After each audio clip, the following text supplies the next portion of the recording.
whakarongo mai koe ki te reo irirangi o Aotearoa. This is Checkpoint on RNZ National. I'm Lisa Owen. E haere ake nei. The government loosens its stranglehold on COVID restrictions. Vaccination mandates for education, police and defence are going, along with vax passes and scanning in. And the party just got a whole lot bigger inside and out. We talked to sports venues celebrating the return of spectators, businesses and the COVID response minister. There's a state of emergency on the East Coast where locals are bracing for more atrocious weather. We'll go there live. Air New Zealand's brought back about 800 staff, reconsidering its own COVID mandates and nibbling at the Big Apple. Greg Foran joins us. And who's missing out on the 3-month half-price public transport package and why? Catch us live on Sky Channel 83. RNZ News at 5. Good afternoon. Ahi Marie ko Evie Ashton tēnei. New Zealand's moving into a new phase of its COVID response with no outdoor gathering limits from this weekend and scanning requirements dropped. From April the 5th, mandates for education, defence and police will be removed, as will vaccine passes. Mandates remain for the health, border, aged care and corrections workforces, and masks are still required indoors. But gathering limits, as long as people are seated and separated, go from 100 to 200. The Prime Minister says that even with thousands of cases still in the community, it's time to change the settings, and that's expected to coincide with case numbers tailing off.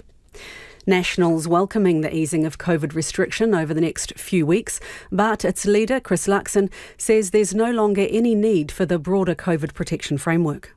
Why don't we just make it simpler for everybody, have the rules around some masking, around some crowd limits if need be, and other smaller components, but just make a simpler set of rules rather than the complication of the traffic light system. Cabinet will review the red light setting on April 4th. Some business lobby groups aren't satisfied with today's COVID traffic light announcement. Sam Ollie reports. Retail NZ is pleased vaccine passes and QR scanning are out the door, but says the government needs to relax mask rules too. It says these rules stir aggression from some customers and mask exemptions are very difficult to verify. Hospitality New Zealand has welcomed the end to mandates, but says moving the cap at venues to 200 is a waste of time because people still have to be seated. Heart of the City says businesses had hoped for a move to orange. Chief Executive Viv Beck says targeted wage subsidies should be restored at the red setting. Te Tairāwhiti is bracing for more torrential rain and flooding tonight. Gisborne's already in a state of emergency after 300 millimetres fell in 24 hours, causing evacuations and closing roads. Met Service is forecasting up to another 200 millimetres later today. Te Puia, Tokomaru and Tolaga Bay bore the brunt of the weather, which forced 150 people to evacuate this morning. About a dozen people have been rescued or evacuated by surf lifesaving crews north of Gisborne this afternoon. Search and Rescue Coordinator Justin Martin says initially they were called to a 2-person rescue at Anaura Bay and then helped evacuate about 10 people from nearby Mangatuna. He's just got back from rescuing another person at Tolaga Bay. We had a truck driver we knew was trapped up in that area with diabetes, so we went through with the police and our team just slowly up the road and checking for access, and then there was one really bad area we had to kind of go a little bit off-road and get clear, but then we commandeered a farmer's tractor and got that road pushed open to one lane, and we've got him now. Justin Martin says at one point their surf lifesaving boat was driving up State Highway 35 because the water was so deep. Hawke's Bay Civil Defence is having to plan around COVID-19 as it prepares for heavy rain. Met Service has put an orange rain warning out for Hawke's Bay until 11 a.m. tomorrow. Group Controller Ian MacDonald says a lot of staff have either tested positive for COVID-19 or are isolating. Efforts to retrieve the remains of the Enchanter boat have been unsuccessful. The vessel is now on the ocean floor off the coast of Northland after crews tried to tow it ashore. Nita Blake-Person reports. 5 people died and another 5 were rescued after the Enchanter was hit by a storm on Sunday evening. Northland Region Harbour Master Jim Lyle says the boat's floating hull was located this morning but rolled as it was being towed back to shore. It is now sunk to the ocean floor. Jim Lyle says it's unlikely they will try again to recover it, but it is not a risk to other boats and poses minimal environmental risk. The Transport Accident Investigation Commission and Maritime NZ are investigating what led to the Enchanter's tragic end. To sport, and sports fans will be welcomed back into stadiums from Saturday following the relaxing of COVID-19 rules around crowd numbers. Unrestricted crowd numbers will be able to go to the Cricket World Cup games and Super Rugby. The Warriors can now firm up home games later in the NRL season, and the Phoenix also hope to host 2 home games before the end of the A-League season. However, Netball New Zealand Chief Executive Jenny Wiley is disappointed capacity crowds won't return to the RNZ Premiership this weekend. Had we been able to have general admission this weekend, we would have been able to turn it on. We're ready to go, and we're just glad that we've got a date that we can kind of aim at as the 4th of April, and all things going well, we'll be in a position to be able to activate our ticketing and stand that up pretty quickly. In tennis, world number 1 Ash Barty has announced her retirement from professional tennis, saying she's fulfilled her tennis goals and is tired. The 25-year-old Australian steps down with 15 titles, including 3 Grand Slam triumphs. I know how much work it takes to bring the best out of yourself, and I don't have that in me anymore. I don't have the physical drive, the emotional want, and everything it takes to challenge yourself at the very top of the level anymore. And Ukraine's heavyweight boxing world champion Alexander Usyk has reportedly been allowed to leave his country to train for a rematch with Britain Anthony Joshua. Following Russia's invasion of Ukraine, Usyk returned to Kyiv to join the Territorial Defence Force. That's the news. A state of emergency. There is a lot of water, there's a lot of debris, and if you look at some of the images, you'll see some significant disruption. A biblical deluge. We have very high river levels, and the worst is still to come. We are expecting way more rain today. And a lucky escape. We put the dogs in the bucket of the tractor and his wife, pregnant wife, and drove out. Rain or shine, morning report weekdays from 6 on RNZ National.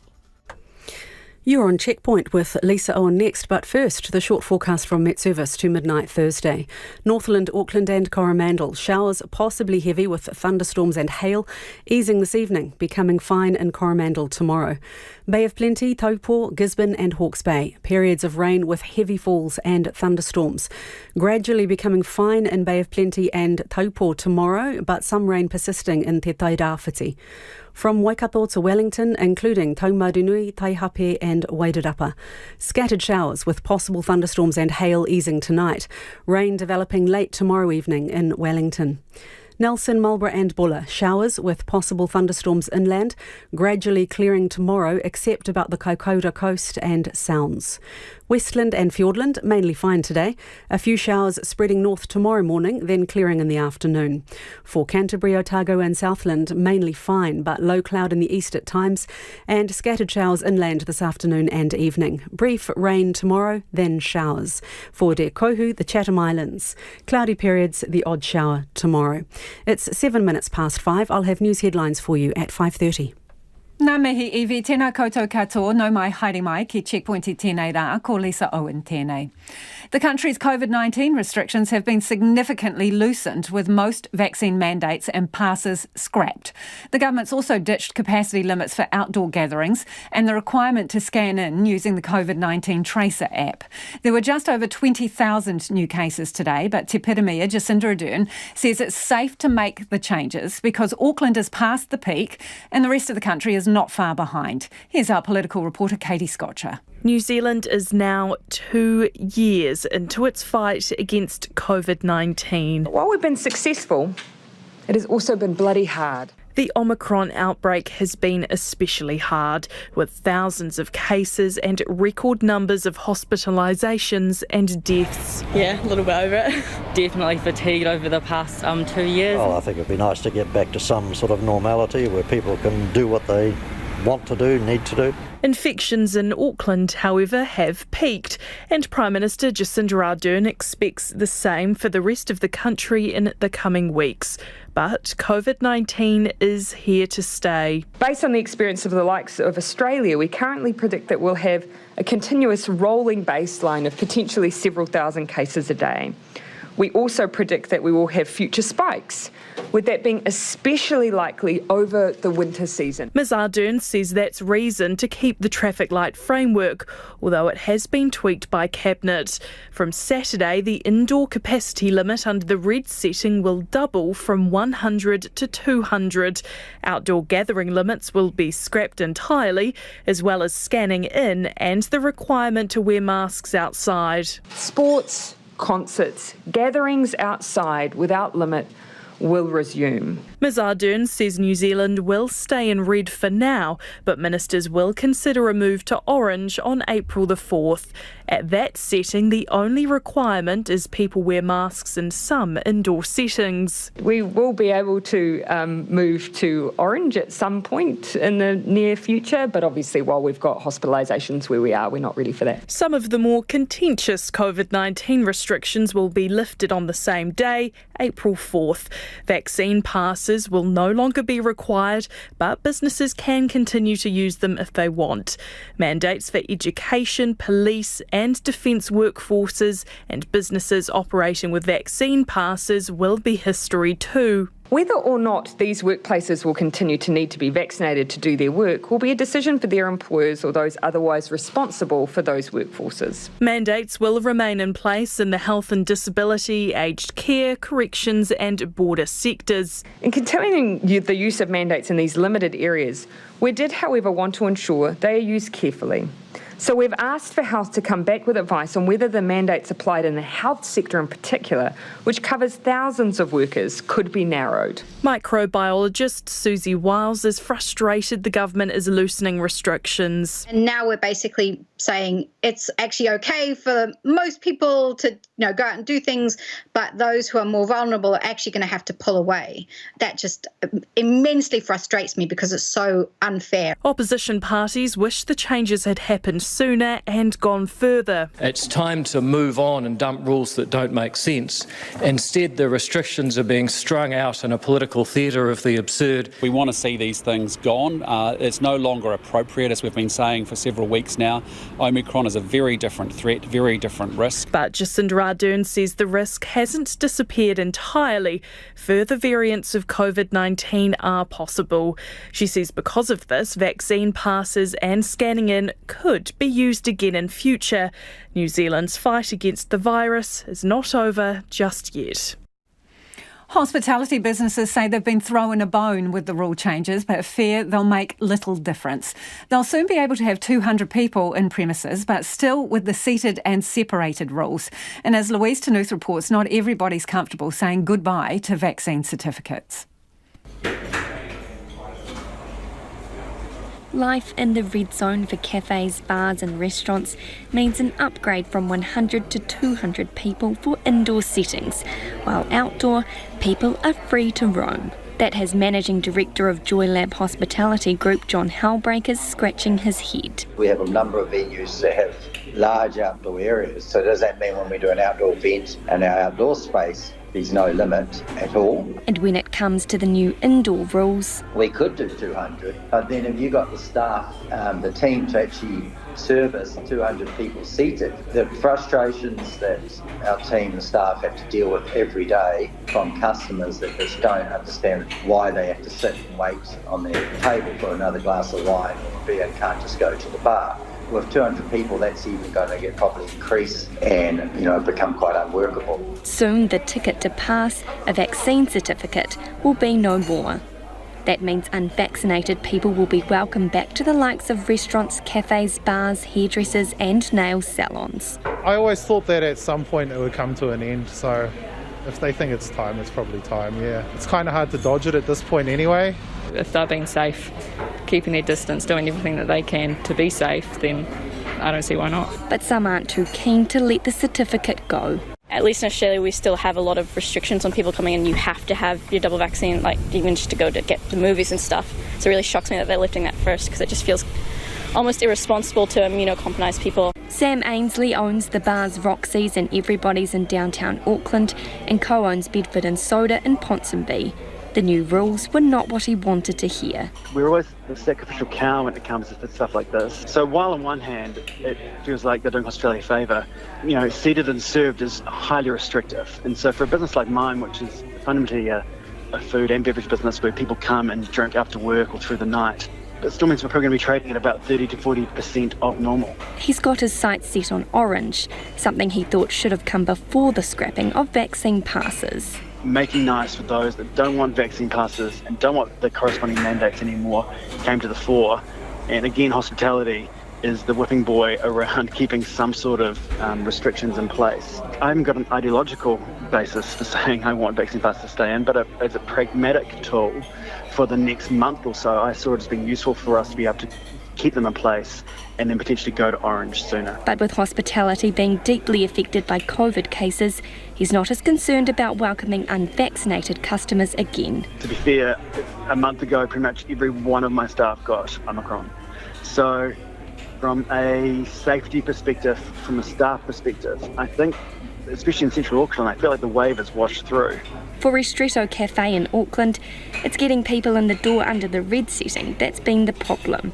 Since COVID, it hasn't really been that busy anyway, so I'm not sure if it will really make that much of a difference. Even if we were to try fill it up, we couldn't keep it separate, As you see, it's not a big place. The country stays in the new look red setting for now, with that up for review on the 4th of April. So if you're just joining us, the government's dumping compulsory vaccination for teachers and school staff from next month. Mandates are also going for police, defence force and businesses operating vaccine passes from 11:59pm Monday, April 4. But at the same time, only about 10% of primary children are fully vaccinated. Well, joining us now is the president of the Auckland Primary Principals Association and Newmarket School Principal, Wendy Coford. Hi, Wendy. Hi, kia ora. What do you think of the vaccine mandate being dropped for education? I suppose right through the pandemic, we in schools have had to do this sort of ongoing review, adjustment, look at the level of risk, the burden of infection and the impact of how we're organising our schools. And I suppose the removal of the vaccinations are a sort of a next step for us in this process. But once again, principals and boards are going to need to have to do a fair bit of heavy lifting in this regard. Yeah, what's your understanding of whether boards of trustees can introduce their own mandates as employers? Well, the first step that we in schools have to do is look at our COVID-19 health and safety plan. And that's really important as we need to look at our individual communities, to look at, as you mentioned previously, the vaccination rates. If we have heavy Māori Pasifika student populations, that would be a factor that the board would look at. They'd also look at whether they had immunocompromised students, and that might be the case for some specialist schools. So there'd be a range of factors that each board principal will need to weigh up as they work through that health and safety plan. So, Wendy, even though the government mandates are going, do you think there will be some schools that maintain vaccination mandates for staff? I don't know the answer to that one, Lisa. I think we're sort of waiting at this stage on more guidance from New Zealand School Trustees Association and the Ministry of Education, and I think we're going to obviously be guided by the information that they send through to us and discussions we have with them moving forward. We probably would need to be a bit cautious about having our own mandates.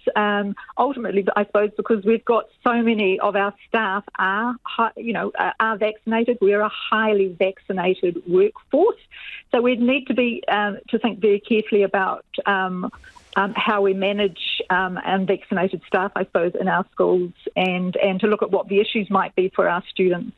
What about teachers that were sort of parked up because they didn't want to get vaccinated? Are there many of them, and then will they be welcomed back?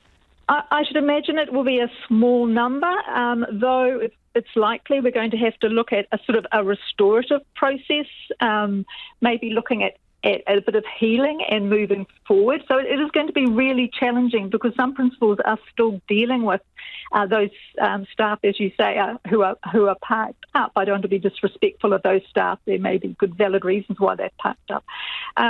But we're also going to need to have to be really careful about the angst in our community And there are going to be challenges for school leaders, and we'll have to be very mindful that we are reassuring our communities about those health and safety plans and how we're going to move forward in this particular time. Schools, as part of these rules, were keeping registers, right, of vaccinated students. And I noticed the official statistics show only about 10% of primary-aged students have had their second vaccination. What are you seeing, and what are the barriers? Why aren't more having it? I think partly that's timing, Lisa. I know that there are about 50-60% of students have had their first vaccination. And they have to wait 8 weeks between doses. 8 weeks, 8 weeks. So that's sort of at this time now. But don't forget, we've had a number of students get COVID. So that automatically means they have to wait another 3 months before they can get those second injections. So you've got a bit of, I suppose, some of the delay and the inequities around Māori Pacifica students being able to get the vaccinations, and you've also got those issues around just the timing. And don't forget, those first vaccinations fell right at the end of January, which couldn't have been a worse time, really, or the availability of the vaccinations were at the end of January. But, again, each community is different, and each principal and board will have to look at what the particular factors are, and engage with the community around that. So in saying that, Wendy, because yes, we didn't start making the vaccine available to 5-plussers until January 17th, and you have to have an 8-week gap in between, which means that not everyone will be able to be fully vaccinated. Given all of that, are they dropping the education mandate too soon? Have parents been given enough time? Well, we in schools don't have much say in that. This is what's occurred, and it's happening on the 14th, so we're going to have to just work through what that process means in our school. In a way, we're moving into a more normalised COVID-19 world, aren't we? So, but we're going to have to look at what that looks like and work through the processes to make sure our schools are safe. Ultimately, we want all of our schools to be healthy and safe environments for our students. Thanks for your time this evening. That is School Principal Wendy Coford, who is also the President of the Auckland Primary Principals Association. Homai o whakaaro, we would love your feedback. Nō reira anei na kaupapa mo te hōtaka nei. What do you think of the government announcements today, loosening of the COVID restrictions? Have they hit the sweet spot? Have they not gone far enough, or have they gone too far, and why? Text me, Pātui Mai, 2101, tweet us at Checkpoint RNZ, or email checkpoint@rnz.co.nz. The rain is falling again in Tairāwhiti, which is already in a state of emergency, after 300 millimetres of rain fell in 24 hours. More than 100 people have had to evacuate, others remain cut off by flooding. Roads have been washed away and more rain is on the way. Our reporter Tom Kitchen is in Tolaga Bay and filed this report. The Mangahoini River running through Tokomaru Bay settlement has completely collapsed, with residents resorting to throwing supplies to those on the other side. Local resident Te Aomihia Piwhairangi says she was woken up by the fire alarm in the middle of the night and saw the water rising rapidly around a cabin where some cousins were staying. Yeah, I had to ring them up and I was like, you need to hurry up and get here. Like, no matter what, even if you have to swim me, you have to, because it was getting that dangerous last night. Ms Piwhairangi says there are no shops or cafes on the other side of the collapsed bridge, only the tavern. Yeah, there's really nothing we can do about it. We got whānau chucking food over, chucking clothes over, for the cousins that got trapped on this side last night. Well, that's just how things are going now. It's the second time in a year that Tokomaru Bay's Cafe 35 has been flooded out.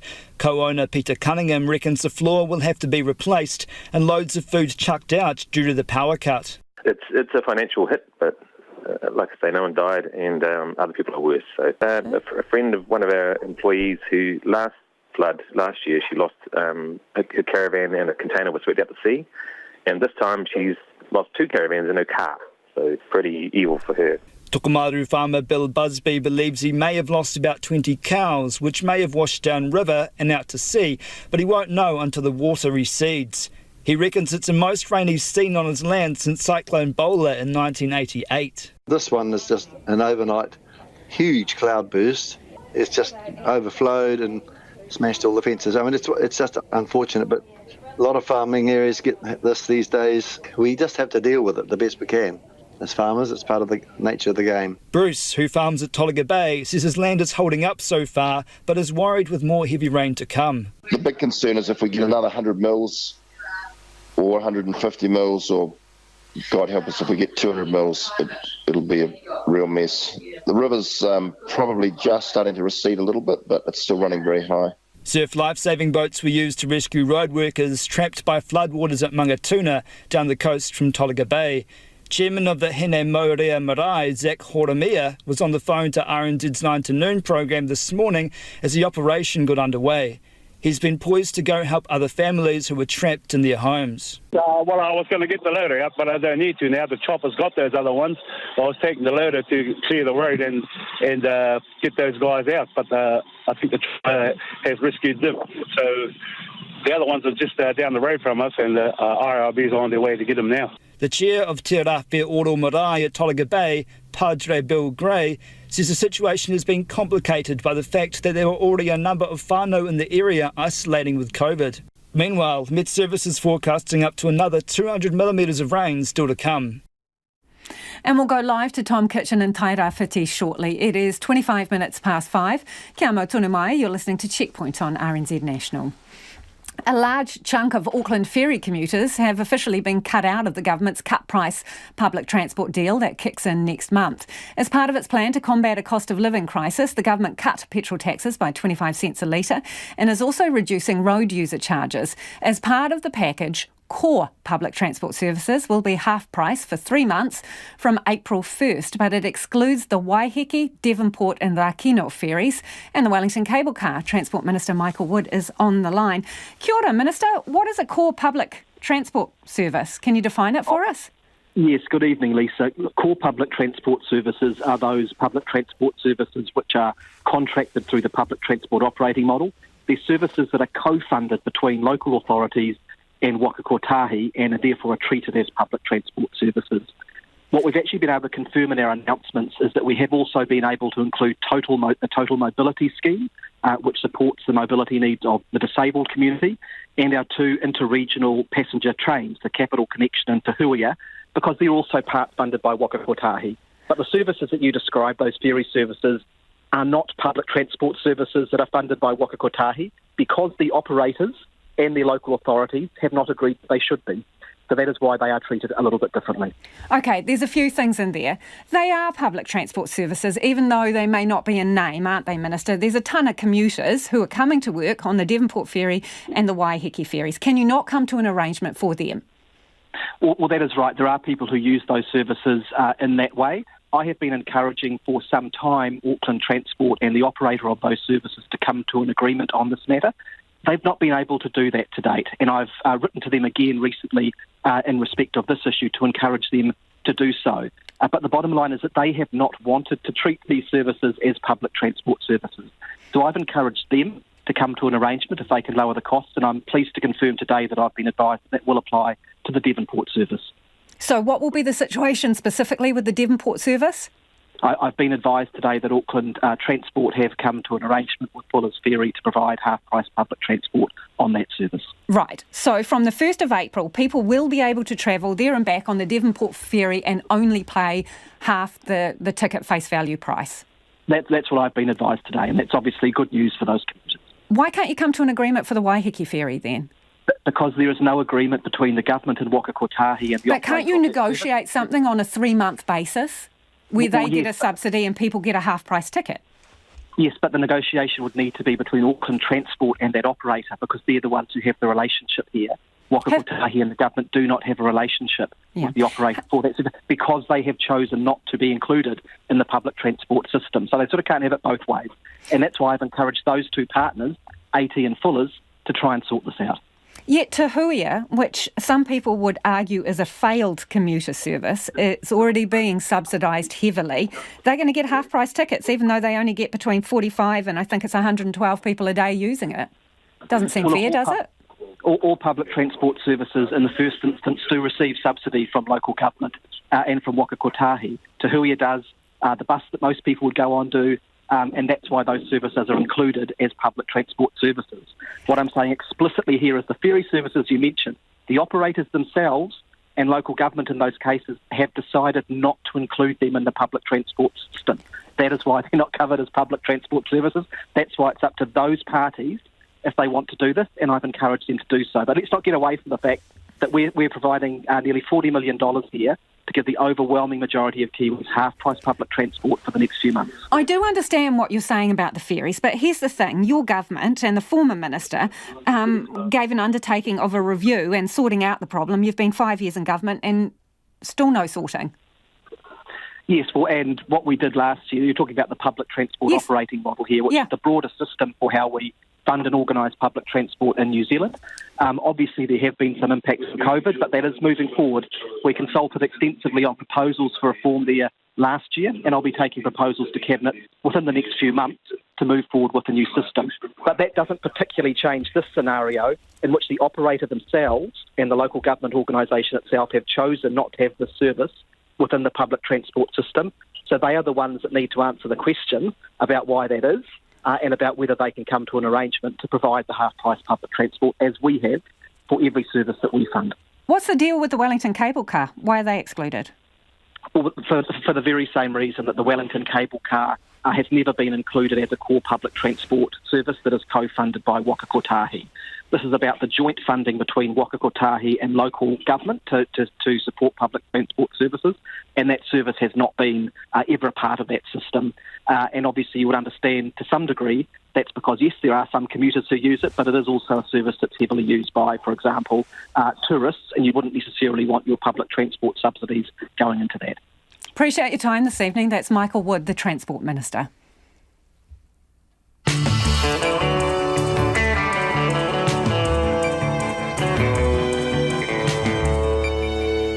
E te iwi e haere ake nei e a checkpoint. We'll take you live to the East Coast where foul weather has forced a state of emergency. Chris Hipkins is here to talk about loosening COVID restrictions and Footrot Flats, a mural that fell, well, flat. Homai o whakaaro, we would love your feedback. Don't forget, you can text us on 2101, tweet us at Checkpoint RNZ and email checkpoint@rnz.co.nz. It's time now for the headlines. Ko iwi anō tēnei. An Auckland bar owner says the new COVID-19 rules on gatherings aren't practical. From this weekend, there'll be no limit on outdoor gatherings and up to 200 people will be allowed indoors, but they must remain seated and separated. The owner of Roxy's and Everybody's Bar in downtown Auckland, Sam Ansley, says the change will make little difference for businesses. Meanwhile, QR scanning will also be scrapped from this weekend, and vaccine passes and mandates for education, police and defence will be removed from April the 5th. Another 200 millimetres of rain is forecast tonight for drenched Gisborne. The region is already in a state of emergency after 300 millimetres fell in 24 hours, causing evacuations and closing roads. 130 customers north of Gisborne will be without power overnight. Civil Defence Group Controller David Wilson says areas such as Tolaga Bay, Tokumaru Bay and Ruatoria will be the worst affected by the next bout of rain. He says residents in low-lying areas must have an evacuation plan. Meanwhile, Spark says the Tolaga Bay cell site lost power last night and is running 3G services only. And Hawke's Bay Civil Defence says that heavy rain could hit Wairoa in the north of the region. Met Service has issued an orange rain warning for Hawke's Bay until 11 a.m. tomorrow. There's unlikely to be another attempt to salvage the Enchanter fishing boat off the coast of Northland. 5 people died and another 5 were rescued after the vessel was hit by a storm on Sunday evening. Crews tried to tow it to shore today, but it rolled and sank again. Northland Region Harbour Master Jim Lyle says it's not a risk to other boats and poses a minimal environmental risk. And Australian tennis star Ash Barty says she's retiring from the sport.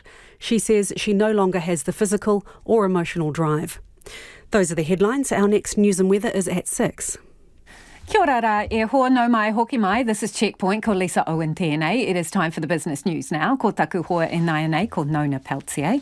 Nona, rising costs of metals is driving up costs for local manufacturers. What's happening to the prices and what metals are we talking about? Oh, we're talking about a whole range of metals, but primarily metals that are produced by Russia. So because of the sanctions that have been put against Russia following its attack on Ukraine, there's been major disruptions to the metals market, and it's pushing up the costs for local businesses. Some of the reasons and some of the metals we're talking about here is zinc, nickel, aluminium, manganese, and others that are used in, say, for example, the manufacture of steel. But not just that, other types of materials, of course. And what's happening is that manufacturers are being offered, say, a metal today, and if they don't take the price they're offered today, tomorrow the offer is gone, and that's because the prices are moving up that fast, something between 10 and 30% higher now than they were even a month ago. So, yeah, for example, let's see, nickel rose to $48,200 per ton from 29,800. So those are very big increases, really hard for manufacturers to manage. And it's not just the pricing, it's just getting the product as well. And Nona, what can you tell us about this outdoor goods and clothing company, KMD Brands? They've made a first half year loss. What are the numbers and what do they do exactly? Well, that was the company known as Kathmandu, so that's going to be familiar to a number of people. But after they acquired a number of new brands, they changed their names. So some of the brands that they acquired more recently is Rip Curl, which is a surfwear company, and Oboz, which is a shoe company. Now, Rip Curl and Kathmandu sales, which is, you know, the product that most of us are familiar with, their sales were largely flat. Surfwear, the Rip Curl business, was modest in terms of its growth, but the footwear maker, Oboz, had a 30% drop. And part of that is, of course, the COVID closures. They reckon that the cost and disruptions cost the company $35 million, and so therefore they posted a loss of $5.5 million in the first half, and that compared with $22 million the year before. Nona, do you want to take a trot around the markets, please? Yeah, look, the markets overall were looking pretty good in Asia, but the local top 50 index, it closed down 1.2%, a 144-point drop to 12,061. And the main reason for that was an 8% fall in Fisher & Paykel Healthcare after it warned of a drop in earnings. And that company's drop in earnings is associated with, believe it or not, fewer or a drop in the number of respiratory interventions required for the Omicron outbreak, as well as a more mild flu season in the Northern Hemisphere, which means that they're selling fewer products. In any case, the dollar held on to its overnight gains to 69.6 US cents, 93.3 Australian, and 52.4 British pence. Thanks, Nona. Ka kite, that's Nona Peltier with Business News. The inside party's just doubled in size, and for outdoor sports stadiums, it's spectator heaven with crowd limits pretty much gone altogether. A relaxation of COVID restrictions means indoor venues can have up to 200 inside guests. That's up from 100. And that's as long as they are seated and separated. Outside, all restrictions are off, with new rules coming in from midnight Friday. So where does that leave Dunedin's Forsyth Bar Stadium with its cosy covered roof when it hosts the Highlanders Blues game this Saturday? Are they inside or are they outside? Well, if you talk to venue boss Terry Davies, he's on cloud nine. It leaves us in an excited state because we can start to think about getting back to business. Although, to be fair, over the last 3-4 months, we'd sort of in hope been planning for a reduction in restrictions and a reopening and getting back to mass gatherings. So we've been doing some work around it, but the speed of the announcements has been fantastic for us so we can get back to business. Terry, as you understand it, what crowd size will you be allowed? We're an outdoor stadium, so we'll have full capacity if we need.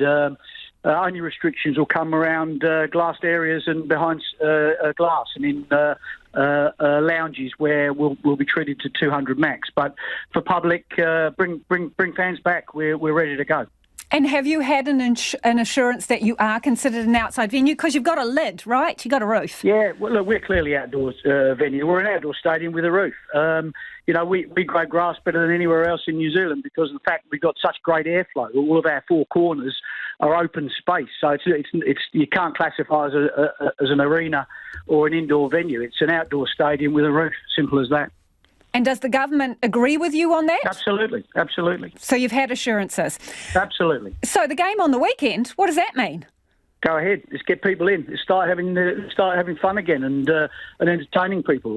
We're really looking forward to it. Tickets go on sale, close of business or end of today. We want to see as many people there as we can get. So you'll be whipping them up to fill the stadium? Absolutely. We want to get back to business. Financially, what does it mean for you guys and how has it been?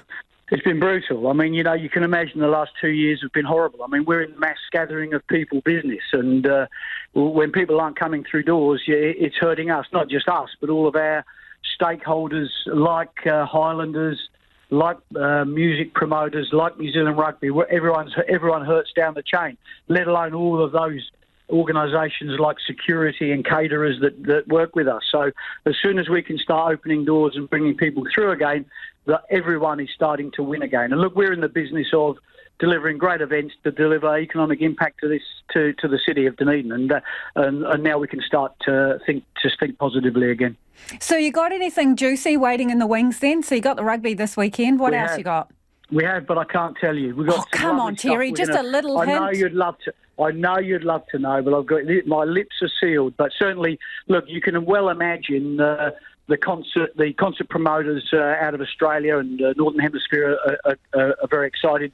There's been a few big announcements recently, but there's more to come, and I know that there'll be a number of major shows that'll be coming our way down in Dunedin and at Forsyth Bar Stadium. Concerts, Terry?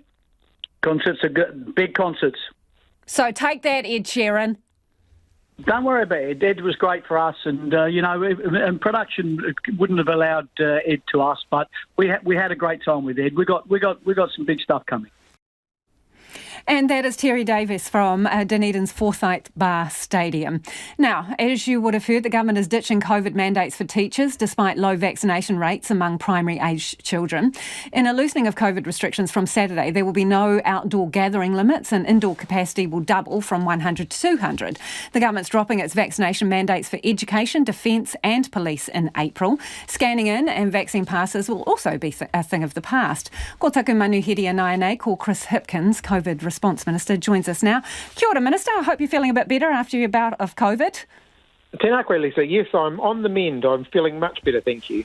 Good to hear. Let's start with indoor-outdoor. When is a stadium with a roof an outdoor stadium? There seems to be a bit of, back and forth. Forsyth Bar, which is closed, it's got a roof, tells us it's considered an outdoor venue. Is that right? Yes, it should be considered an outdoor venue. It's a spacious venue. It's very well ventilated. When the roof is open, obviously, clearly it's an outdoor venue. The fact that they've got some covering doesn't mean that it's no longer an outdoor venue. So then why is netball restricted to 200 in their stadium, the Trust's Arena? It's got a capacity of 5,000, right? So that's huge. Where is the logic in that? Ultimately, a stadium is an outdoor venue, and in terms of netball, it is an indoor venue. And look, I acknowledge that wherever you draw the line, there's going to be some consternation from people who may fall on one side or the other of that line. But is the Trust Arena really in the same category as a restaurant or cafe? Because that's where they're lumped, in essence. Yeah, look, and we'll keep looking at that. I'm happy to have another look at that to see whether there's an inconsistency there that we need to work our way through. If they just open the doors and any windows, would that be okay? Because you're saying that Forsyth Bar has ventilation, in essence, because it's got a roof, right? So can they make some adaptations to other arenas like Spark Arena, Trust Arena, in order to comply and have bigger crowds? Look, it's not something that I've looked closely at, but it's certainly something that I'm happy to take away and have a closer look at. Okay, let's talk about indoor numbers, right? Doubling to 200. What respite do you reckon that gives to cafe owners and restaurant owners? Because they say, a lot of them, they simply do not have the space for seated and separated, which is still a requirement. Well, one of the biggest pieces of feedback we're getting from restaurant and cafe owners at the moment is that they're very low on patronage because people aren't out and about. They're not, going to restaurants. They're staying home. And so one of the things that we have to work together with them on in the next few weeks and months is to build people's confidence so that they are more willing to get out and about and spend money in the types of establishments that you've just mentioned. So what are you saying, Minister, that it's not a problem at the moment because they don't have those kind of numbers because people are still scared? No, one of the things that we have to do, and this is, one of the features of the announcement today, is actually about building people's confidence and saying that we're not just throwing off the shackles, we're not just abandoning the COVID-19 protections that we've had in place.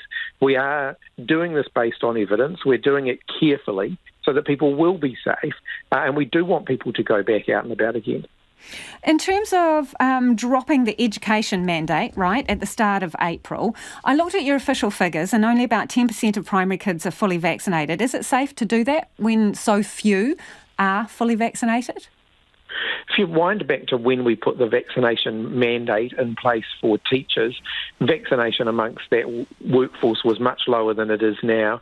We've now got an overall vaccination rate of our adult population, so the 12-plus population, of over 95% across New Zealand. So the vaccine mandates, the vaccine passes, they have served their purpose in that regard and getting people vaccinated through that first wave of vaccination. Removing the vaccination mandate for teachers doesn't mean that teachers will suddenly become unvaccinated. They have been vaccinated. No, the ones who are currently working have been, but would you be comfortable with unvaccinated teachers returning to the classroom? Well, that's effectively what we will be allowing for when those mandates are removed. Are you comfortable with that, though, personally, as Education Minister? Yes, I am. Ultimately, if you look at it based on a risk profile now with a highly vaccinated population, we're in a very different position now to what we were at when the mandates were first introduced. Have you got a clear take on whether boards of trustees have the power to introduce their own mandates as employers? Well, I guess there's a challenge here in the sense of, yes, of course, they could potentially, but I'd say it's highly likely that any decision for them to do that would be legally challenged. Given that we've seen a number of legal challenges to this. So I think they'd want to tread very carefully there because they'd have to justify any decision to impose a mandate of their own would have to be justified on very solid public health grounds. Now, there may be some very limited circumstances where that might be justified. For example, if you're dealing with highly vulnerable, immunocompromised children, for example, then that may well be a ground. But they'd need to work through a very careful legal process of their own because they won't have that protection that has been there through the government having a broader mandate in place. Minister, just before you go, if you consider 3 COVID vaccinations to be fully vaccinated, why did you not keep the vaccination certificate and require that in order to have a vaccine pass, to get into certain venues? And then maybe you would have bumped up booster numbers. Ultimately, in terms of what we're dealing with at the moment, in terms of the Omicron outbreak, vaccine passes have largely served their purpose. And the public health advice we've had is at the moment they're not serving to significantly turn down the risk. Now, that's not to say that in a future variant that might not be a different situation and they may become useful again, but they're not at the moment. Appreciate you joining us on the program again. That is COVID Response Minister Chris Hipkins. Now, returning to our story about flooding on the East Cape, a state of emergency is in place after torrential rain caused flooding, rescues and evacuations. State Highway 35 around the East Cape was closed early this morning because of slips, but a portion was reopened for a few hours this afternoon. Our reporter Tom Kitchen joins us now from Gisborne. Hi, Tom. It looks pretty wild and woolly there, and you drove up to Tolaga Bay. What was it like up there? Kia ora, Lisa. Yes, particularly wild and woolly and windy, you can say here right now. Look, I drove up to Tolaga Bay this afternoon, and you can say that the road was a little bit damaged. There were a few potholes, a lot of debris over the road. There was also a huge slip, which I had to dive in and out of a little bit, and I think everyone on the road this afternoon had to do that, yeah. And so what were people up in Tolaga Bay saying to you? Oh, well, I talked to the fire chief and I talked to the Surf Lifesaving Club. The Surf Lifesaving Club, one of them from Gisborne, helped out with a few different events. And here's what Justin Martin had to say, who is from one of the Surf Lifesaving Clubs. And the guys were literally driving the boat straight up State Highway 35, like it was that deep. They headed along and launched the boats and basically drove along, and then we got there were 7 road workers initially that were stuck just because of the height of the floodwaters. Then we brought them back and then went back and started checking some of the houses at the Mangatuna area and brought some people out of those houses as well. So you went to Tokomaru Bay as well. Why and what was that like? We had a truck driver we knew was trapped up in that area with diabetes, so there was one really bad area we had to kind of go a little bit off-road and get clear, but then we commandeered a farmer's tractor and got that road pushed open to one lane, and we've got him now on his way back to Gisborne now safely. Well, thank goodness for the tractor. Hey, Tom, were those road workers actually fixing flood repairs, or did they just happen to be in the area? I believe they were fixing flood repairs at the time, so yeah, quite an interesting coincidence. They had to be rescued as well. And what can people expect? How's the forecast looking? Well, you can see what it's like in Gisborne now if you're watching. It's very windy, there's light rain, but doing the cross here just by the port, and you can see the camera moving in and out. That's how windy it is here at the moment. Yes, we can. The forecast is for more rain tonight. The forecast is for more rain tonight, and potentially quite dangerous. I think about 200 millimetres of rain is forecast. So people have to be prepared, and the Gisborne District Council is advising people to make plans in case they have to evacuate. Thanks, Tom. Appreciate you joining us there in the howling wind in Gisborne. Tom Kitchen, our reporter there, with the camera blowing all over the place there in the high winds. And now, as flooding strikes the East Cape, hundreds of people further north are grappling with soggy, smelly and expensive repair work in Auckland and an apparent shortage of commercial dehumidifiers. The region took a lashing from heavy rain on Monday morning, with more in store. Katie Todd paid some of the worst-hit residents a visit. The nightmare started earlier than most for restaurant owners Mustafa and Felicia Kochu. Pico Eatery in Glendowie was ram-raided at 4 o'clock on Monday morning, then at 8 o'clock before they had a chance to repair the gaping hole in the door. Floodwater came surging inside. Double point for me one day. Today the store is dark, boarded up and closed indefinitely as contractors clear the muck from the road outside. The Kochus believe they have it better than 2 doors down in the same block of Roberta Ave shops, where a woman was electrocuted in the floodwaters. But they now face a colossal to-do list, replacing the alcohol, money and laptops stolen by thieves, as well as the front door and windows and the floorboards and carpet that they've pulled up. So it's all soaked and wet and smelly, so it's totally gone. And it's all going to be out of their own pocket. So much damage. And I don't have a bloody insurance also because I didn't make any insurance because very bad time from the COVID. On the other side of the city, there are brown smudges about 60 centimetres off the ground, all around Chantel Kruger's house where the water reached. Parked in the driveway is a trailer piled high with ruined carpet and belongings, plucked out of the bedroom, bathroom, laundry and garage downstairs. Inside, it's still a mess. I'll take you through and show you. It stinks. So all of this, my antique furniture, this whole area was just submerged. You can see how high the water's come. Our chest freezer's broken, our washing machine tumble dry, everything's destroyed. Ms. Kruger has been working furiously to salvage belongings from the cupboards, throw out food from the broken freezer and dry clean drenched clothes, but she hasn't been able to get her hands on any commercial dehumidifiers. According to Maria Stevens of Auckland Steam and Dry, a company that rents out flood repair equipment, that's because dozens, if not hundreds, of residents and businesses are in the same boat. They're booked up until Tuesday, and it's the busiest she's been in 5 years working there.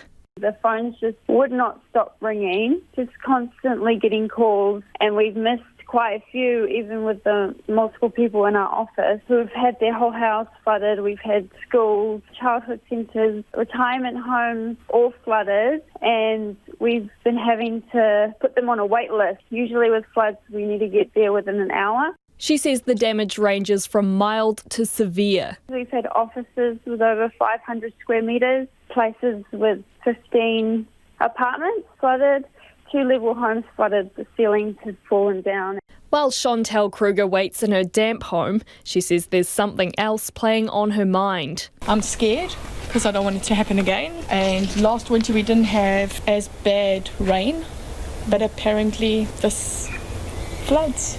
This afternoon's weather forecasts aren't providing any reassurance. Met Service says rain could reach up to 50 millimetres an hour in some areas, with thunderstorms looming over the city until about 9 o'clock tonight.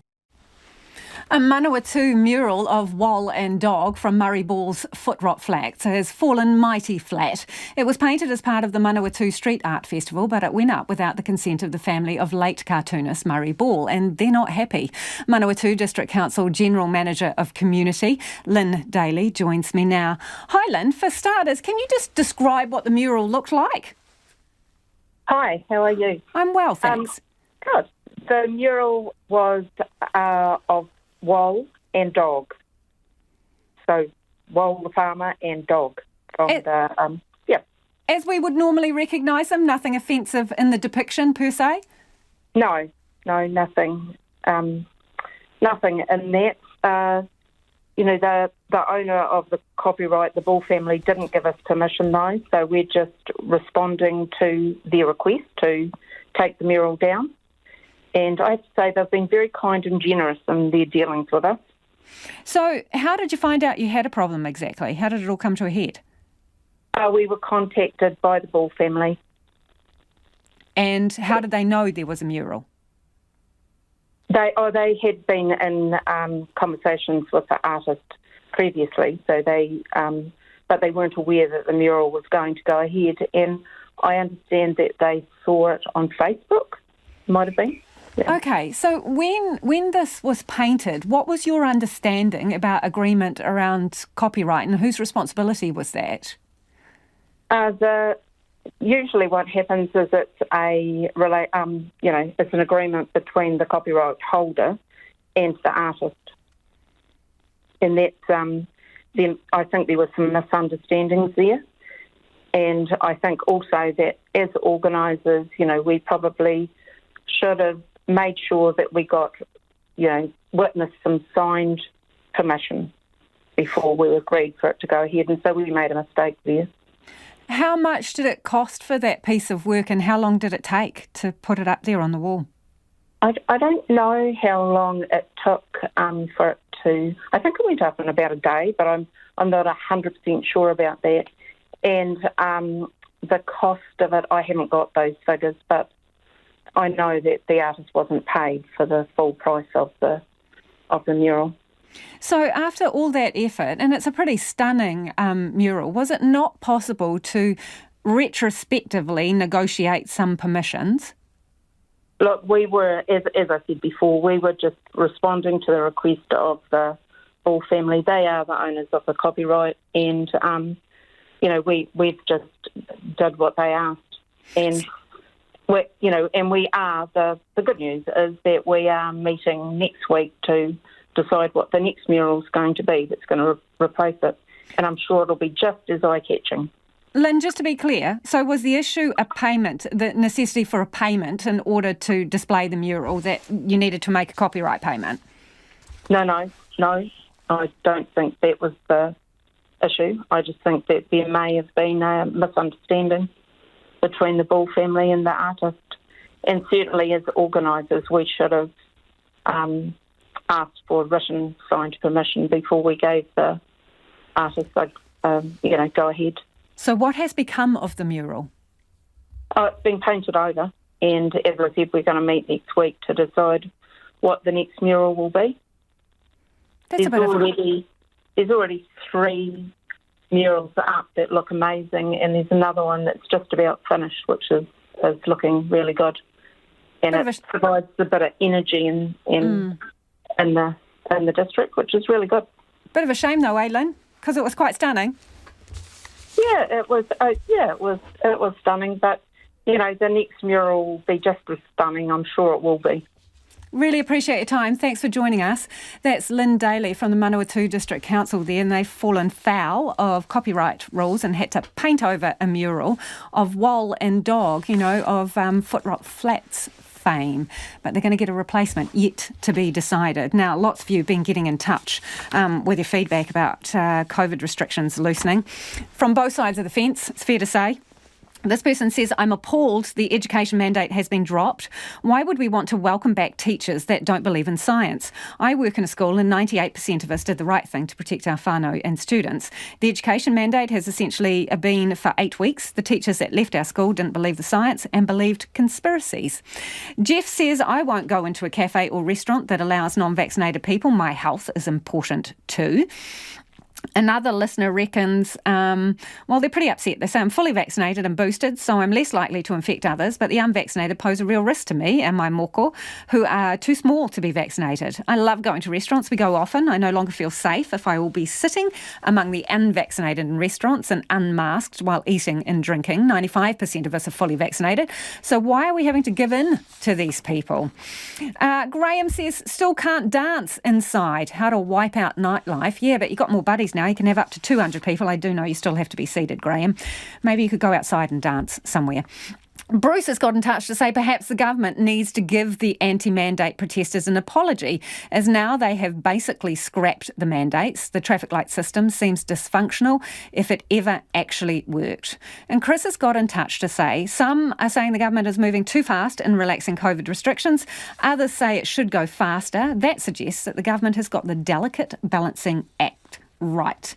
And this one too, I am angry and disappointed that about the COVID-19 response and recent changes. We have moved to sweeping tens of daily deaths under the carpet and daily interviews of businesses complaining. Can we switch these two? Let's just report the number of businesses that closed and daily interview COVID-19 victims and their families. Ever since we started following relaxed COVID-19 models, our response has been worse than all the modelling. RNZ News at 6 o'clock. Good evening, kia ora tātou, ko Evie Ashton tēnei. Principals say the dropping of vaccine mandates for teachers could be a challenge for schools with unvaccinated staff. From April the 5th, the government's ending vaccine mandates for teachers, police, the Defence Force and businesses operating vaccine passes. Auckland Primary Principals Association President Wendy Coford has told Checkpoint while a small number of teachers refuse to be vaccinated, navigating the end of mandates could be difficult. It's likely we're going to have to look at a sort of a restorative process.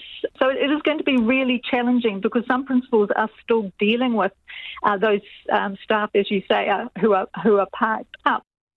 Wendy Coford says it's not yet clear whether schools will be able to have their own vaccine mandates in place. Education Minister Chris Hipkins told Checkpoint he's comfortable with unvaccinated teachers returning to the classroom. He says the country is in a very different position now to when mandates were introduced. The Green Party says the loosening of COVID restrictions could cause vulnerable people to go into self-imposed lockdowns and isolation. Green MP Golritz Garman, who has multiple sclerosis, says she receives a lot of correspondence from people worried about the restrictions being eased. Who are saying, I'm a teacher and I really fear for the school kids who I know have got whānau who are immunocompromised, or I am immunocompromised, or I live with a disability, and, who were they talking to? So there's a feeling of anxiety and a feeling of being left out or excluded from this decision. The government says the pandemic has changed since the restrictions were first imposed, and there are now high vaccination rates. Tairāwhiti Civil Defence is worried that the region is in for another major downpour tonight. Gisborne's already in a state of emergency after 300 millimetres fell in 24 hours, causing evacuations and closing roads. Met Service is forecasting up to another 200 millimetres later today. Group Controller David Wilson says residents in low-lying areas must have an evacuation plan and anyone in doubt should leave. He says the forecast affects the whole region. The models are showing that it could hit anywhere in the district, as they do sometimes, so very much working to try and make sure we know where it's going to be and where it's going to land is something we'll let the community know once we know. State Highway 35 between Gisborne and Potaka, just north of Hicks Bay, is now closed until about 10 tomorrow morning. The road opened temporarily from 2 p.m. to allow residents to evacuate and for essential travel. Waka Kotahi says the road closure is for people's safety, with heavy rain expected tonight.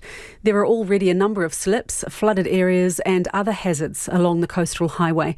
Just over 100 people north of Gisborne will be without power overnight. Hawke's Bay Civil Defence is concerned about Wairoa with heavy rain forecast. Met Service has issued an orange rain warning for Hawke's Bay until 11 tomorrow. That's 11 a.m. tomorrow. Group Controller Ian MacDonald says Wairoa is used to significant rainfall, but people need to be aware of the weather forecast. There's been a number of small slips and road closures up there. We're not expecting anything significant at this stage down in the Napier Hastings area. Ian MacDonald says local councils have been clearing stormwater systems and making sure pumping station diesel generators are ready. The Pentagon says Ukrainian soldiers are successfully defending themselves against Russian forces and are reclaiming ground in some parts of the country. A spokesperson for the US Defence Department, John Kirby, provided details at a press conference. We have seen indications that the Ukrainians are going a bit more on the offense now. They have been defending very smartly, very nimbly, very creatively in places that they believe are the right places to defend. And we have seen them now in places, particularly in the south, they have tried to regain territory. Reports are emerging of Ukrainian citizens and soldiers in the southern town of Voznesensk pushing back Russian troops. And in sport, New Zealand rugby boss Mark Robinson says changes to COVID restrictions confirmed today are great news for Super Rugby Pacific. Prime Minister Jacinda Ardern has announced major adjustments to rules, including the removal of most vaccine mandates and crowd limits for outdoor venues. Robinson says it's significant for Super Rugby Pacific, which has so far in New Zealand been played in largely empty venues. Delighted to think that we can have people back in stadiums very, very quickly, and I know our clubs and our players for that matter will be delighted that they can look after the fans and members within their clubs and get along to see their favourite players performing. That's the news. Tonight on Nights, in a sequel to last night's discussion on foil hats, brain researcher Michael McCaskill presents the lowdown on the transcranial electromagnetic stimulator. It's a great tool for brain research, but can aluminium withstand it? Historian Lucy Davidson on Mrs. Chippy, Shackleton's seafaring cat, and this week's Hump Prize, the bikes we built. The story of Kiwi bike manufacturer. On Nights with me, Brian Crump, after the news at 7 on RNZ National. And we're funded through New Zealand On Air. You're back with Lisa Owen and Checkpoint next. First, the short forecast from Met Service to midnight Thursday. Northland, Auckland and Coromandel. Showers, possibly heavy with thunderstorms and hail easing this evening, becoming fine in Coromandel tomorrow. Bay of Plenty, Taupo, Gisborne and Hawke's Bay. Periods of rain with heavy falls and thunderstorms, gradually becoming fine in Bay of Plenty and Taupo tomorrow. But as mentioned in the news, residents in Te Tairāwhiti should have an evacuation plan due to expected heavy rainfall. From Waikato to Wellington, including Taumarunui, Taihape and Wairarapa, scattered showers with possible thunderstorms and hail easing tonight, rain developing late tomorrow evening in Wellington. Nelson, Marlborough and Buller, showers with possible thunderstorms inland, gradually clearing tomorrow except for the Kaikoura Coast and Sounds. Westland and Fiordland mainly fine today, a few showers spreading north tomorrow morning, then clearing in the afternoon. Canterbury, Otago and Southland mainly fine but low cloud in the east at times and scattered showers inland this afternoon and evening. Brief rain tomorrow and then showers. And for Kohu, the Chatham Islands, cloudy periods, the odd shower tomorrow. It's 6 minutes past 6. We'll have news headlines for you at 6:30. Nā mihi iwi, no mai hoki mai. This is Checkpoint, ko Lisa Owen tēnei. Air New Zealand's brought back 800 hibernating or laid-off staff, with business taking off and the border soon reopening to tourists. Today, the airline also revealed it will be flying non-stop to New York City from September, a trip that's up to 17 and a half hours long. Air New Zealand estimates the 3-day-a-week service could pump $65 million a year into Aotearoa's economy. The news comes on the same day the government announced significant loosening of COVID restrictions restrictions and vaccine mandates.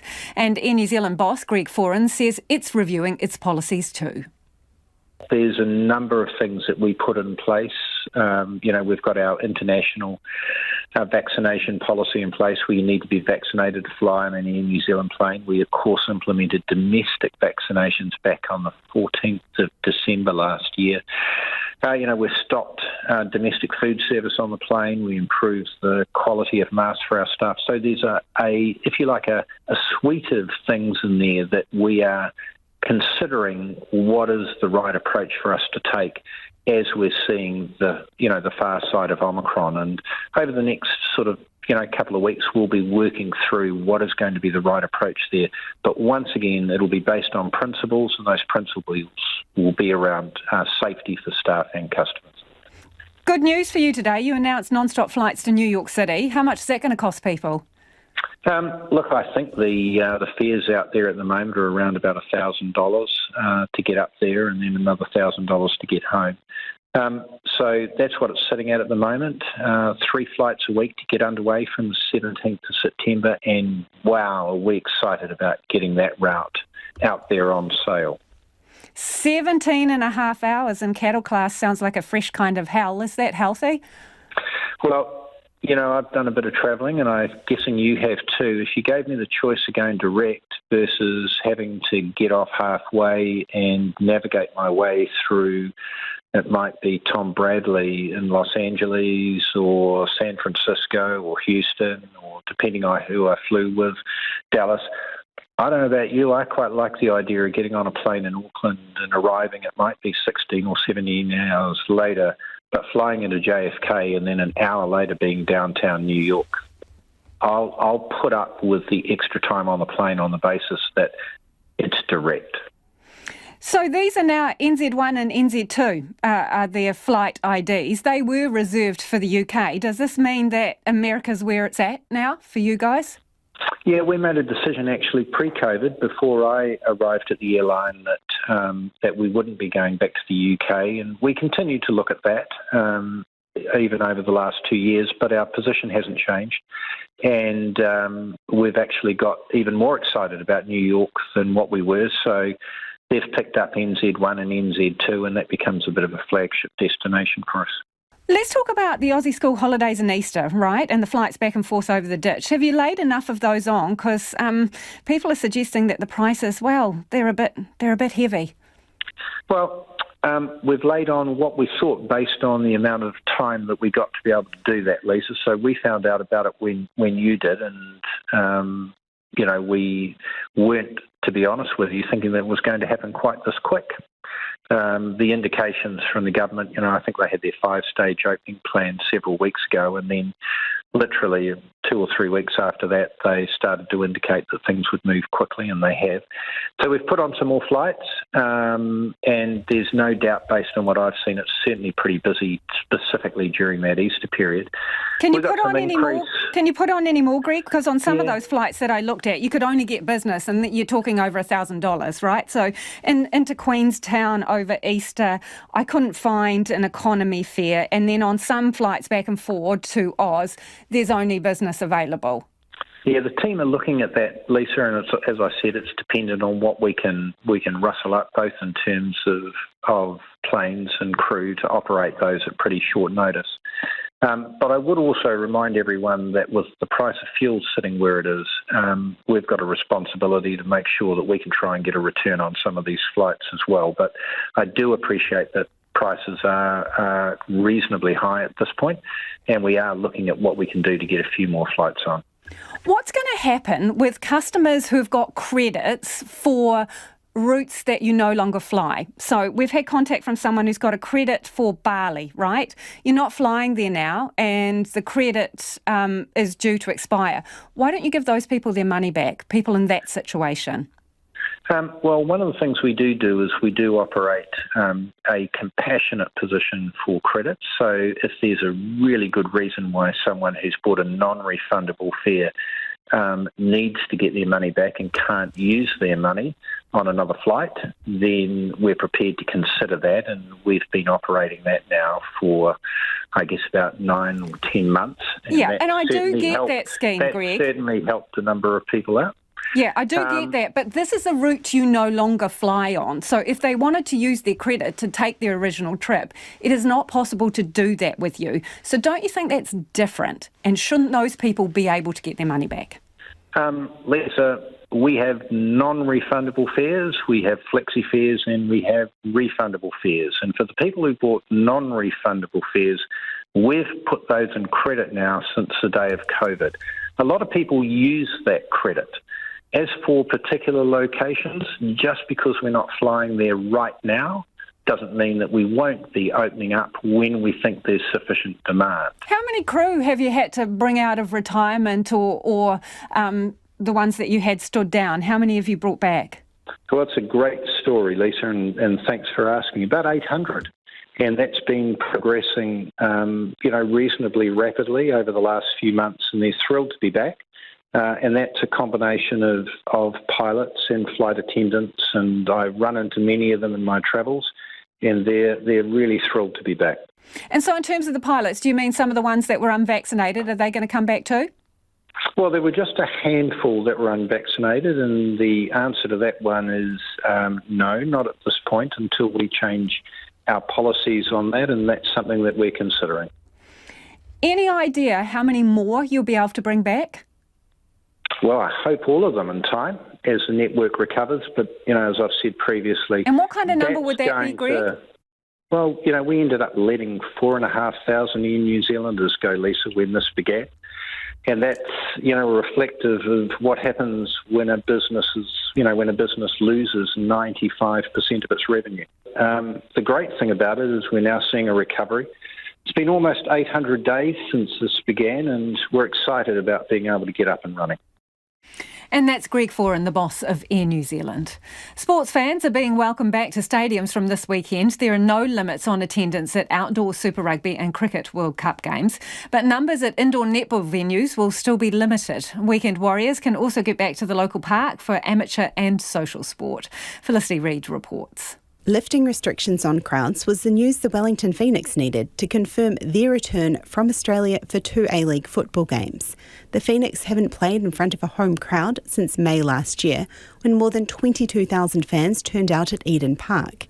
Phoenix General Manager David Dome is hopeful a similar-sized crowd will give them a financial boost. There's certainly a lot of pent-up demand. There's no doubt about it that people are hanging out to see their team play live, in person, at home. Certainly, like the yellow fever and our season ticket holders and the hardcore support, they will no doubt tune out. Meanwhile, the Warriors say they're excited they can sell out Mount Smart Stadium for their first home NRL game in Auckland since 2019. Their homecoming will be on July 3rd against West's Tigers. However, Mount Smart's other tenant, Super Rugby Pacific side Moana Pacifica, won't welcome back crowds when they play the Hurricanes on Friday or even next week. The club will stick with crowds of fewer than 100 for at least the next 2 games in the interests of public safety. New Zealand Rugby CEO Mark Robinson says it's a critical time for the 6 Super Rugby teams. It's a business model that can be, challenging at the best of times, let alone when you throw a pandemic onto it and a situation where crowds were impacted for 3 consecutive years. So we'll just continue to work with each of those clubs and try to understand the support they might need. The White Ferns cricket match against Pakistan on Saturday will be the first time a stadium can be at capacity for the Women's Cricket World Cup. Tournament CEO Andrea Nelson says she's chuffed to be able to throw open the doors to the remaining matches in Christchurch and Wellington, including the final on April 3rd. Nelson isn't worried that the home team are unlikely to still be in action. I think people love a World Cup and New Zealanders get behind these amazing athletes. I think it's a historic moment for the country as well as a historic moment for the sport. So we're really confident people will come along. The ticket prices aren't a barrier. Indoor netball crowds for the 3rd round of the ANZ Premiership can double to 200 people this weekend. But Netball New Zealand CEO Jenny Wiley is waiting for April 4th and the government's review of traffic light settings. Any relief that we can get under the new settings will certainly relieve some of that financial burden that we're being faced with. Weekend warriors can also get back to competing with hundreds of others.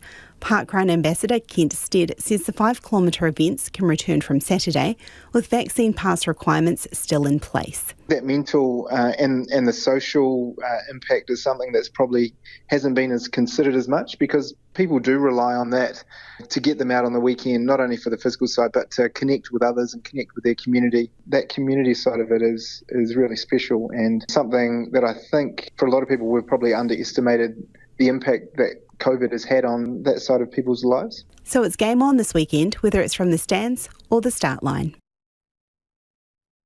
And it is 17 minutes past 6 and you're with Checkpoint on RNZ National. Let's get to some more of your feedback. A lot of it is coming in on the government's decision around mandates, some for and some again.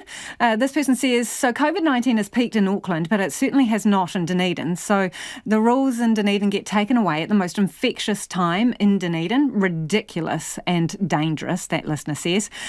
Someone else got in touch to say, holy crap, Minister, what are you thinking? Allowing unvaccinated teachers in front of vulnerable children. It's incredibly dangerous. And you say you're going to look at netball stadiums, which is obviously an indoor venue. You're rolling over for votes.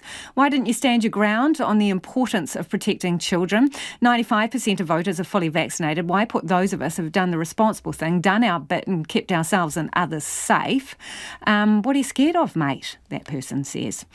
Others, though, are welcoming the change. Daniel has emailed in to say, I think it's about time the restrictions were reduced.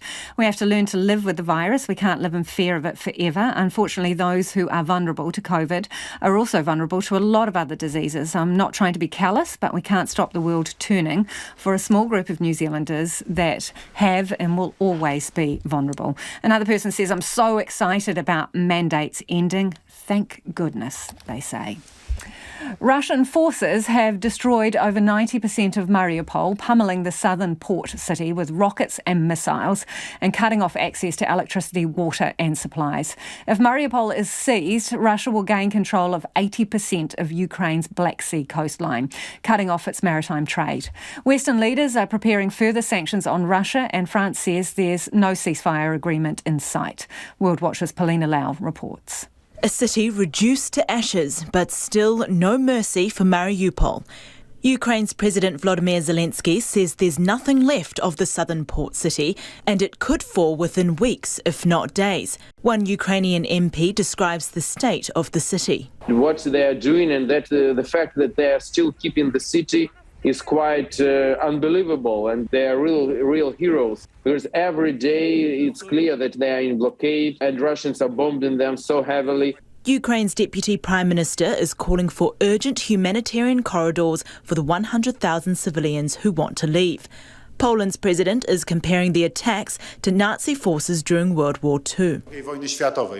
My fellow Polish countrymen are today looking at Mariupol and saying with tears in their eyes, God, Mariupol looks like Warsaw in 1944, when the Nazi Germans brutally bombed residential buildings, killing people, killing civilians, without any mercy.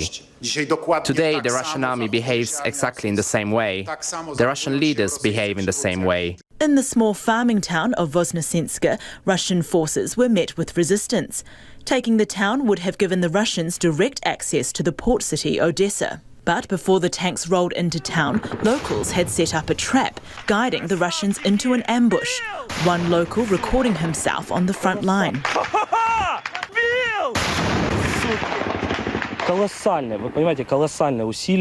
It was a colossal effort by the whole town. We used hunting rifles, people threw bricks, old women loaded sandbags. The Russians didn't know where to look. I've never seen the community come together like that. The US says Ukrainian forces are fighting to take back territory, with counterattacks north and west of Kiev making headway.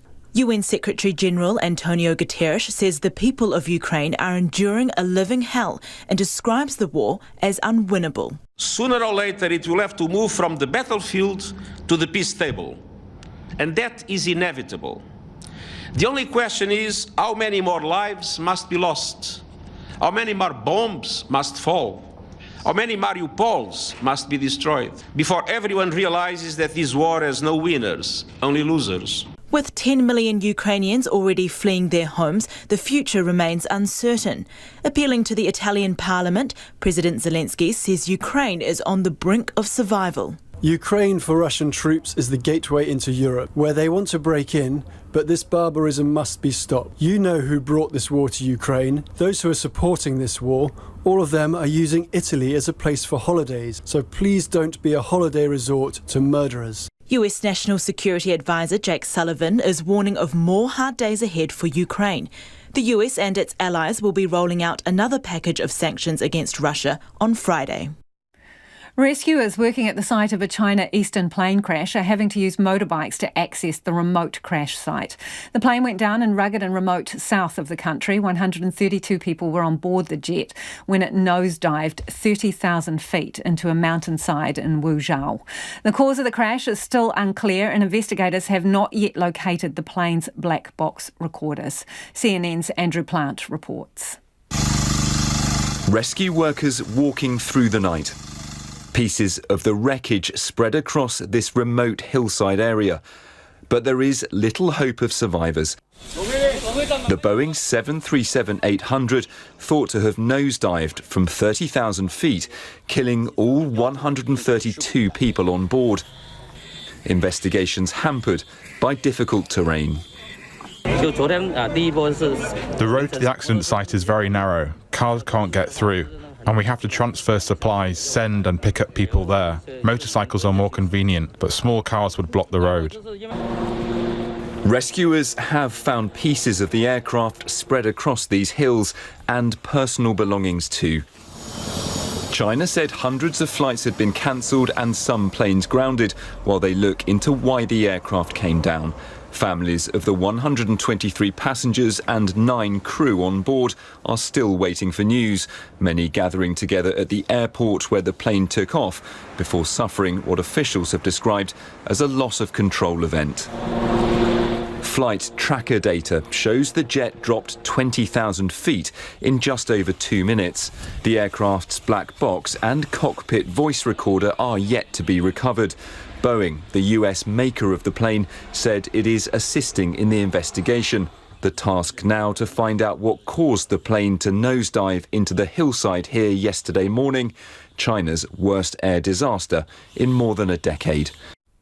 The Australian government is doubling down on gas-powered energy just as the country is being singled out by the UN for its lacklustre emissions targets. Next week's federal budget will include an additional $50 million spent on gas infrastructure projects. But today, UN Chief Antonio Guterres labelled Australia as a holdout among G20 nations. He says countries should be targeting a 45% reduction in emissions by 2030. Australia has a loose target of 26 to 28%. By comparison, New Zealand is targeting 50%. The ABC's John Daly reports. Australia is again singled out in the global community for its inaction on climate change. UN Secretary-General Antonio Guterres. A growing number of G20 developed economies have announced meaningful emissions reductions by 2030, with a handful of holdouts such as Australia. Climate Council Research Director Dr Simon Bradshaw says the UN leader's comments are extraordinary. This is very unusual for the UN Secretary-General to name a country like this, to be calling us out specifically. And it does indicate the ongoing discontent from the global community with Australia. Australia is committed to an emissions reduction target of 26 to 28% by the end of the decade, set during the Abbott government, whilst many developed peers increased their 2030 targets to 50% at the Glasgow Climate Summit last year. The federal government was quick to hit back at the head of the UN, with Energy and Emissions Reduction Minister Angus Taylor labelling the comments tone-deaf. Well, I'd say he should look at the facts. And here are the facts. Our emissions are 20% down since 2005. New Zealand and Canada haven't moved their emissions. We've reduced our emissions faster than other countries who we compare ourselves to, like Japan and the United States. Simon Bradshaw says the claim that Australia has reduced overall emissions by 20% since 2005 is not accurate. It takes a lot of creative accounting on the part of the government to get to that figure. It means counting changes in land use and avoided emissions there that occurred well before the term of this government. Unfortunately, when you look at the reality, we've made almost no progress in the sectors that really matter, in reducing emissions from energy by moving beyond fossil fuels, in bringing about decarbonisation across the rest of the economy. The government also said that Australia was performing better than countries like the US, Canada and New Zealand? If you look at Australia's track record over the last decade or so, we've actually seen our contribution to the global climate crisis increase. The federal government has announced more money for gas projects across Australia. $50 million will be spent on fast-tracking 7 key gas projects to deal with a looming gas shortage on the east coast of Australia, predicted by the ACCC in the middle of the decade. Minister Angus Taylor says Australia needs more gas supply to avoid a European-style gas crisis in the years ahead. Australia is in a very privileged position right now. Our gas prices are sitting at 75 to 80% discount of prices in Europe and Asia. Dr Simon Bradshaw labels it a regressive move. This is an extraordinarily reckless move that flies in the face of what the science says we have to do. Right, let's get to some of your thoughts on some of the issues we've been discussing in the program this evening. On public transport subsidies, we talked to Michael Woods, Transport Minister, and Waiheke and Devonport ferries and Rakino were not getting this half-price subsidy. The interview with Michael Woods highlights the absurdity of the neoliberal model of public transport being contracted out and operated by private profit-making companies. Surely time to make public transport public again, says Peter. Minister did say they've come to an arrangement over the Devonport ferry and those commuters will get half price. On the Footrot Flats mural in Manawatu, which has had to be painted over because of copyright issues, the sister says maybe the Ball family wanted an original artist copy rather than an interpretation. But someone else says the Ball family are foolish to stomp on that mural. Those characters are being kept alive by people recreating them. It's a tribute. Footrot Flats will slip into obscurity. That is pretty much all we've got time for tonight. Now, don't forget the late news will keep you updated throughout the evening. And if you've missed anything from the show, you can find us, Checkpoint, on Spotify, Apple or wherever you get your podcasts from. Ko te kaupapa tuatahi a pōpō. Tomorrow from 5 a.m, first up is going to ask the Deputy Prime Minister Grant Robertson about the impact of the mandate changes on disabled and immunocompromised people. Don't forget, all our stories go up online and you can check out our videos there as well. So do take a look. Kei te hoki mai anō a pōpō whānau pō Mārie. The Checkpoint team will be back tomorrow with you, same place, same time. Have a great evening.